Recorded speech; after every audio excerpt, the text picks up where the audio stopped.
he gave me. Oh yeah, that's homemade shit there. But it's made out of push rod tubes, dude. Oh, is it? I think so. And I sit down, I was like, They look like push rod tubes out of a Volkswagen. He pulled the ends out and tapped. So yeah. I don't know. Yeah, no, we won't use that. Just want me to leave this? Yeah, we'll use that. It's much nicer. That's what we got on Greg's. Good stick. Hey. Some K-Drons. We're using that kind. Shitty carburetors. You'll take those apart and go through them. Put some 135 jets. Steel. What's that? Steel fuel line. Do you know what that is? Stainless. I'll leave it. We might use that, maybe. I don't know. All right. No, we'll see. But yeah, do you want this? Because it has that T on it. Will you Yeah, we're going to need that probably. If you want to use metal lines, we'll have to take the ends off and all that shit. Here he goes, our long block. Yeah. Battery went dead. Sorry about that. Ken said he was bad luck and he meant it. So I've never had the battery die in 3 years, but I wasn't looking for the light, so.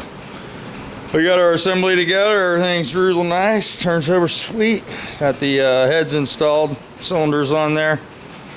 We got 70 thousandths deck with the ledge still in the cylinder head, so it's right around 8.5 on the compression. A little higher than I normally put it, but he's gonna buy good gas and he wants the pep, so that's what we went with. We got a set of ported heads on here.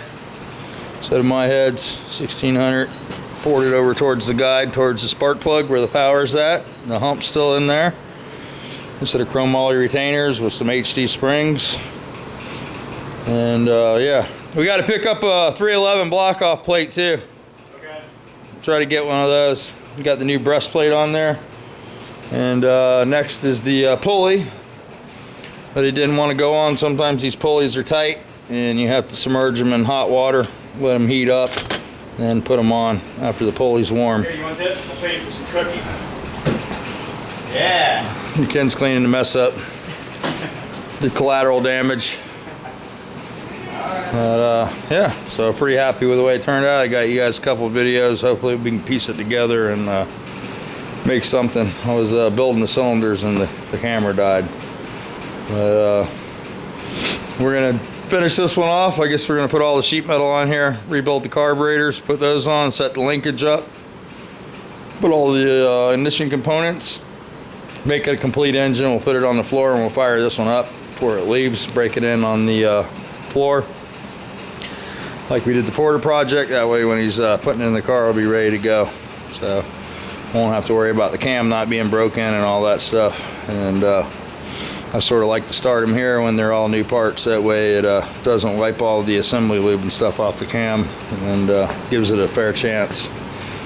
Tomorrow I got to work on the Magnum. I'm going to work on getting the motor installed in that, and we'll try to get this rocker shaft kits built. I'll turn the camera on for that. We got the solid rocker shafts, and we've still got to put the distributor drive gear in and install the distributor. I'll get you guys set up for that also. So right now I was just going to throw the valve covers on here. Get the valve covers on here so it can be sealed up. I like to glue the gaskets to the valve covers, not to the head, just to the cover. Thin layer of some Toyota seal. Thank you, Anthony. So there you go, and then you just pop the gasket in there, and you're good to go. Let that dry before you install it on the motor. Let it dry in there, and you won't have any leaks on your valve covers this way. And you can use them over when you adjust your valves. If you goop both sides, of course you can't use them over. And they don't usually leak on the head. And the only reason you glue them to the valve covers is so the gasket doesn't squirm. We'll go sit for a second. And put our bails on. Bails go like this.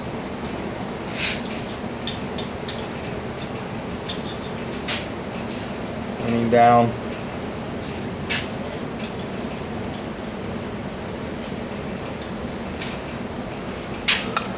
Yeah. We're just putting these on to cap the motor so we don't get any stuff in there. And the gaskets will seat to the valve covers much better this way too. Put a little pressure on them.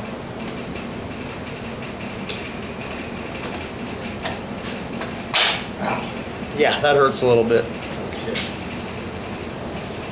So there we go. We'll call that a day. Ken's ready to go. He's got a Super Bowl game to go to. Need to get a few pictures of the motor, dude. You can't we go back in a few pictures. Yeah, he's gonna get some pictures. He's happy. Everything's going smooth. Looks like it does when you buy good parts. So no real drama with this one. And yeah, everything's really nice. Motor turns over super sweet.